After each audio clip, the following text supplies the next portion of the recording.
Hello. Let's talk about the late game strategy of using warm static. I was a little confused about what this was supposed to do. When you drink this stuff, you get 400 to 1200 skill points, and if you're a mutant, you have a 50% chance of getting 4 to 12 mutation points. The other thing it does is randomize your skills or mutations. When I only had one dram and tried this out, I didn't understand how randomizing any of that could possibly be helpful, because you won't have enough skill points to buy your main skills back, and there's no way to repair randomized mutations.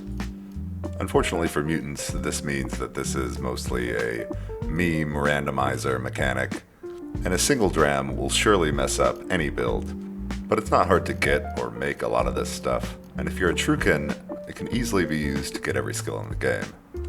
I don't think you'll even need to clone merchants or anything like that to get enough warm static. It really doesn't take that much to unlock all the skills. Like, it'll be a single digit number. You can get some from an iCore merchant, or find them in these entropy cysts, which you can collect in the Moonstare. They're dropped by these guys. They're called zero gels.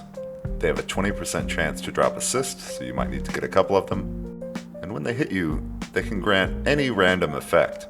This can be confusion, this can give you a disease, this can even grant the mutating effect. They spout the loot warm static everywhere, which also gives you a random effect when you step in it. I got one of my mutations from swimming in dilute warm static. But if you're not a save scummer like me, mutating is bad 80% of the time. But once you have the warm static, you really won't need that much. Because you're not only getting 400 to 1200 skill points, you're gaining all of the value from the skills that get traded into higher skills, and conversely losing value from the higher traded into lower, but you can control which ones you buy, and if you just keep buying the cheapest skills, you'll very quickly get all of them. Because when your skills are randomized, there's a really good chance you're going to be able to buy the cheapest skills again. The Wayfaring tree is filled with these cheap skills, and you can see that I can buy a lot of them again.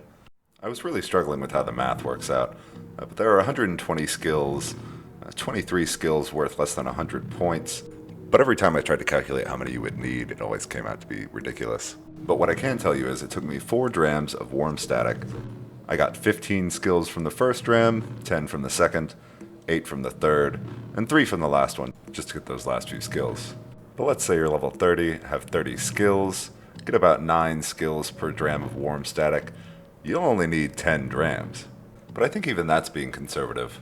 Here I'm really going to break the game by using Wish to get a bunch of warm static at level 1, and see how many drams it takes to get all of the skills. I picked this Trukin because he only starts with 2, which is the least you can start with. I didn't use any of the numbers for this little experiment, because at level 1 you don't have the attribute points to buy very many of the skills. So there were a few drams where I couldn't really buy anything, and it still only took me 19 drams. I think if you knew what you were doing, you could pull this off really early. And I think any Trukin will be able to do this eventually. But odds are, you're probably not a Trukin. I was so excited to try this out as a mutant. I figured I would need a lot more warm static, but with limitless mutation points, I thought repairing your build would be easy, and that this stuff would be invaluable for Espers and Chimera. But the thing is, for mutants, unfortunately there is a limit. After you drink 6 drams of warm static, you will no longer get the extra skill points or mutation points, so there's really no way to leverage this mechanic as a mutant. And that is not on the wiki, so you heard it here first. You can keep drinking the warm static to reroll your skills and mutations, and you can probably make something playable, but odds are you're going to irreparably damage your build. But warm static has a few quirkier uses. If you pour it on the ground, then all of the tiles are shuffled around a little bit, and certain tiles are chosen to be changed. You can see that Mehmet's changed a little bit. He no longer offers his quest, but the objects that change will change into objects of the same type. So NPCs will change into other NPCs, walls will change into walls, and if you painstakingly fill the screen with objects like bullets, they'll change into other items. Food items will change into other food items, and the salt in this river will change into other liquids. You can see how much better I got at the menuing after a few hundred of these bullets. It's about 700 bullets. I was going to do food too, but I just couldn't do it anymore. This was a terrible idea. I vehemently do not recommend this strategy. But now that I've finally given up halfway, let's pour some warm static on it. Let's just pour some on one of these bullets first. As far as I can tell, it'll change into any item that you can pick up besides food items. So I imagine there's a really small chance of this happening. But my bullet turned into neutron flux. Just in case you don't know what it is, when you eat this stuff, it increases your armor value by 1 permanently. But there's also a 10% chance that you will explode, or perhaps implode. But that's what the Sphinx Salt's for. Or precognition if you're a mutant. Or roleplay mode if you prefer CUD to be a relaxing experience. But let's pour some warm static on the ground and see how many of these bullets transform. It turned out that leaving half of the river clear is good for showing how some of the items jump around when you do this. And it looks like 25 of the tiles changed. Since we've only covered half the screen, it's probably closer to 40 or 50 tiles that change. We actually have some decent equipment from this, like the light rail, a folded carbide weapon, translucent skin is okay, you have some wine, and even if you can't use any of this stuff, it still looks like a pretty good way to make some money.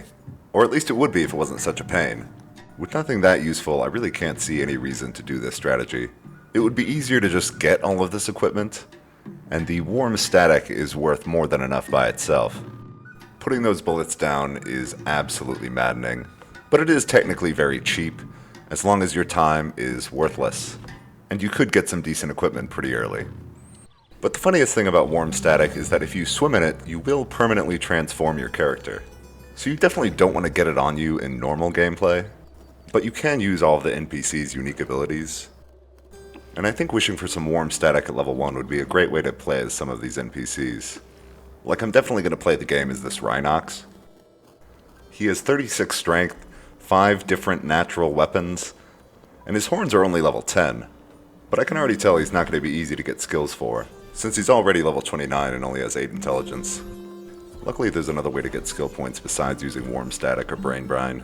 This is because intelligence is applied retroactively. For every point of intelligence past 10, you get 4 skill points per level, so I just need to boost his intelligence. But I'm probably still going to need like 30. But warm static can transform you into anything, including things that cannot move. So watch out for that, I guess. Unfortunately, warm static is really only useful for Truekin, but it is really useful for Truekin. It really shouldn't be too hard to get a hold of a couple of drams and a couple of polygels. You should be able to pull this off pretty easy. But you don't really need to do this. It's going to clutter up your abilities quite a lot. But if you wanted to try out a new weapon or something, this is a great way to get those skills. And if you're a mutant, you'll just have to rely on brain brine or intelligence. This Rhinox might not even need any more skills. It looks like he's ready to go. I bet I could go to the spindle right now. These enemies aren't even letting him use all of his limbs. But anyway, thank you so much for watching. I hope you learned a little bit about this weird liquid, warm static. Let me know if there are any other mechanics you want me to talk about. I'm probably going to do a video about cloning next, since it's so important to the late game economy. Because eventually you're going to have more money than you can spend, so you want to know how to do it. Especially once you're looking for those rare stocked items. But I really appreciate you stopping by to check out one of these silly little videos, and I hope you have a wonderful day.